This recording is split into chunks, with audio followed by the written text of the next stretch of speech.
തീരെ പ്രതീക്ഷിച്ചില്ല അല്ലേ? എങ്ങനെയുണ്ട് പുതിയ പങ്കുവച്ചോടം? വഞ്ചനയും ചതിയും ഞാൻ വെച്ചു ഉറപ്പിക്കില്ല.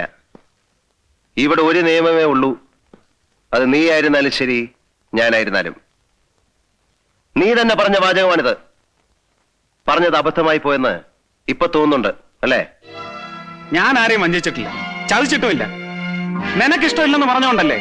കഴിഞ്ഞ ദിവസം നമ്മൾ ഇതിനെക്കുറിച്ച് സംസാരിച്ചപ്പോ നീ എന്താ പറഞ്ഞത്? എനിക്കിഷ്ടമല്ലാത്തത് നിനക്കും വേണ്ടെന്ന് അല്ലേ? നട്ടലുള്ള ആണായിരുന്നെങ്കിൽ നീ അന്ന് പറയണമായിരുന്നു നീ ഇത് ചെയ്യുമെന്ന്. എനിക്കിപ്പോഴൊരു കാര്യം അറിയണം. നീ തുടങ്ങിയ പുതിയ ബിസിനസ് നിർത്താൻ തയ്യാറാണോ അല്ലയോ എന്ന്. നീ എന്നെ പേടിപ്പിക്കൊന്നും വേണ്ട. 4 കാശിന് വിലയില്ലായിരുന്ന നിന്നെ ജാക്കിയാക്കിയത് ഞാനാണ്. നീ ശേഖരൻകുട്ടിയെ ഒരു ചുക്കും ആക്കിയിട്ടില്ല. Don't try to boss me. നീ എന്റെ വലിയ സുഹൃത്താണെന്ന വിചാരം ഉണ്ടെങ്കിൽ അതം കളഞ്ഞേര്. You are only my business partner. ഇപ്പോഴെങ്കിലും പറഞ്ഞത് നന്നായി. നമുക്ക് പിരിയാം. Come on, we will part. ബുദ്ധിമുട്ടുണ്ട്. ഒരു സുപ്രഭാതത്തിൽ വന്ന് പാർട്ട്ണർഷിപ്പ് ചെയ്യണമെന്ന് പറഞ്ഞാൽ നടക്കില്ല. നടക്കണം, അല്ലെങ്കിൽ നടത്തും.